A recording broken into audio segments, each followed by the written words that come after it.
We all know the Ultra phones from Samsung continue to push the limits of technically the best phone every year, and the S24 Ultra is no exception. But starting at a whopping $1,300 USD, or if you're like me in Canada, 1,800 Canadian before tax, my piling student and credit card debt never gave me the liberty to get my hands on one of these. Until now. Thanks to Samsung Canada, I got a review unit to test this out for a month, and wow, does it live up to the praise and actually exceed my expectations. First thing that was immediately different was the S Pen that's built into the phone. This is really something you don't know you need until you actually try it. Like, honestly, I never thought I'd use it at first either, but that's the benefit of just having it at your fingertips at all times. I picked up the habit of pulling the pen out every morning to write down my personal to-do list, and you know those ideas that suddenly pop in your head at the most random times? Well, now, it was really convenient to just quickly jot it down, whereas I would have been sometimes too lazy to type it out otherwise. Obviously, there is still limited space, and it's a bit hard to write on, so this is in no way, shape, or form a tablet replacement,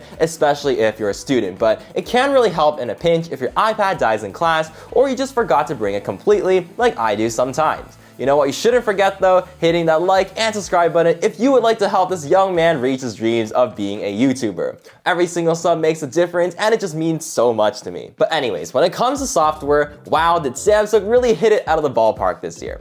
I normally prefer using Google phones because of the smart features that just feels like it was created with the user in mind, and I think that's the direction Samsung is going this year as well. The Galaxy AI features are actually available across the whole S24 lineup as well, so don't worry if you can't afford this phone like me. And while some of these capabilities like, the voice transcription and instant text translation features are just catching up to what Google has always had in their phones, the other ones are really cool and new.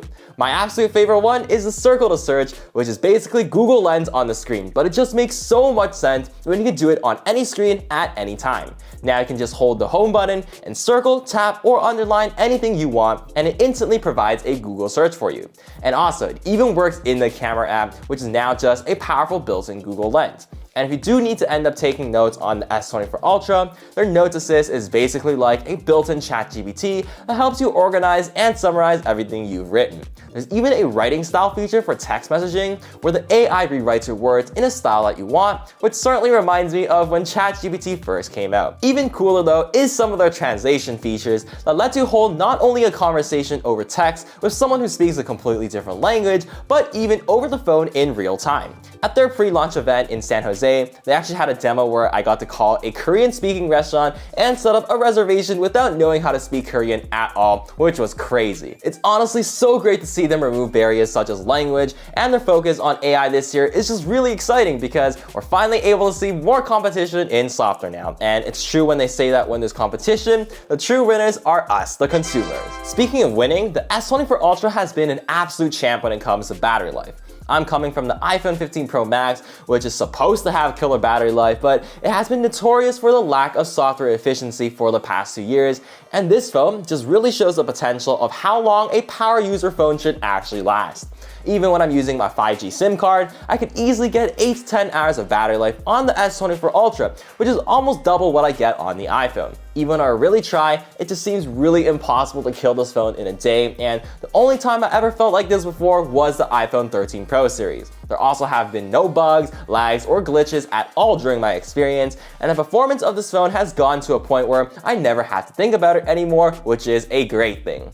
Using multiple apps at a time is seamless when switching between them, thanks to its 12 gigabytes of RAM. The UI has gotten so much cleaner and snappier over the years, and gaming for extended periods of time doesn't really warm up the phone because of its huge vapor cooling chamber. Honestly, battery life and performance is usually what impacts the experience the most during day-to-day life, and especially at the price point, I'm glad to say that it really lives up to its Ultra name for power users. But probably the most surprising part was how luxurious this phone feels. Honestly, it should be expected given the branding and the pricing of this phone, but wow, I sometimes just take the time to admire it like a work of art. Taking another page out of their competitors, the S24 Ultra is also built out of titanium, and the natural color I have here really gives a nice warm tone, and this recent trend back to simpler colors just really brings out the beauty of the design itself. If this is not your style though, Samsung actually has 6 color options for the year, including some very nice pastel colors that honestly look like they just molded the pastel D-brand skins on the back. And D-brand, please sponsor us. But anyways, there really is just something to the beauty of simplicity.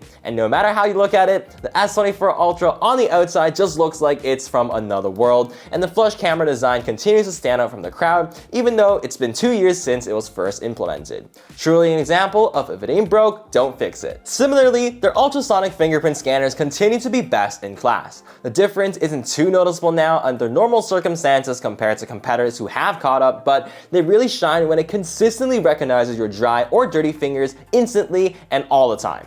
These subtle differences often go unnoticed from day-to-day usage, but it just really adds up to a more pleasant experience when using the phone because it's an extra worry that you won't have to think about. Like when you try to unlock this phone at night, you'll no longer get blinded by the fingerprint reader, unlike on the Pixel 8 Pro, or the screen brightening up for face unlock, since they've improved it this year to only slightly increase the brightness very subtly. Speaking of brightness, it really feels like the phone manufacturers are really back at the screen nit measuring contest recently, and Samsung has knocked it out of the park with a 2600 nit panel across their whole S24 lineup. But something you'll notice is a lack of reflections on the screen. This really hit me by surprise when I first started using this phone outside because I realized that the screen looked great at any angle for some reason. And that's because of the new Gorilla Glass armor that they're using, which is not only more durable than ever, but also cuts back on reflections by 75%. For comparison, here's the S24 Ultra and my iPhone 15 Pro Max side by side, and it really is crazy how much of a difference it makes. This will really be a lifesaver when you're trying to navigate in broad daylight, whether it's walking or driving. And taking a page from the past, Samsung has finally removed the curved display as well.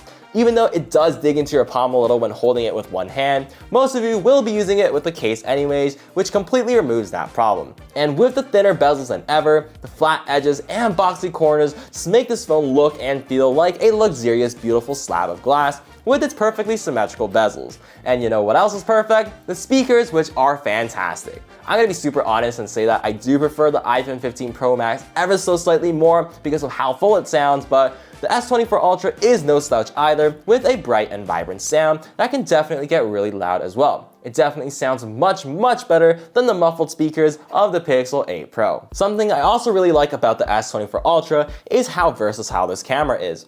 There are just so many camera modes and settings that you can really nerd into, or if you're a simple point and shoot person, everything works great out of the box. You get that classic Samsung look with very vibrant and punchy colors that are social media ready for sure. Let's tackle the elephant in the room first though, the shutter speed.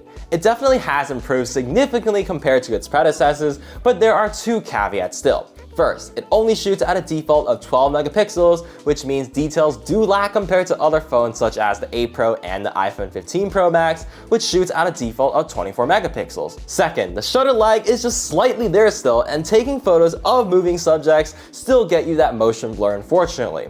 Compare that with the Pixel without motion blur, and even a feature that makes sure faces are never blurred, and the choice is clear for people looking to take photos of running, kids, or sports a lot. Other than that, I'm really loving how versatile this camera setup is. You got your standard ultra-wide and main angle lenses, but 2 telephoto lenses compared to other phones. The classic 3x telephoto lens is great for taking portraits of people, but that 5x lens is really where it stands out in my opinion. Seems like Samsung really put a focus on that this year as it's super sharp, and combined with the best portrait edge detection on any phone, these photos just come out looking beautiful. There are even more fun features like dual recording for vlogging, and even a single take feature where the camera automatically makes different photos and videos in one take for you. It's just overall a fun camera system to use with an endless amount of features for you to play around with. This camera is sure to make all your friends jealous, and scratch that, the entire phone itself. You see, I don't know why, but my expectations for this phone was pretty low, as I had already used the past 3 generations of Galaxies as a tech reviewer, but switching to the Ultra made me realize how much more Ultra this phone really is. But as much as I love it, it does come with an Ultra price tag, which is something most people can't afford, even myself as a tech reviewer. That being said, if you really want the best of the best and are willing to spend the money for it, I can promise you that you're gonna love everything about it, and I'll be very jealous of you. But that's it for the video, and thank you guys so much for watching. I hope I gave you guys some good insights from the perspective of a student, and if you did enjoy it, please make sure to smash the like and subscribe button in addition to checking out some of my other awesome content. But anyways, have a great one guys, and I'll see you guys in the next one.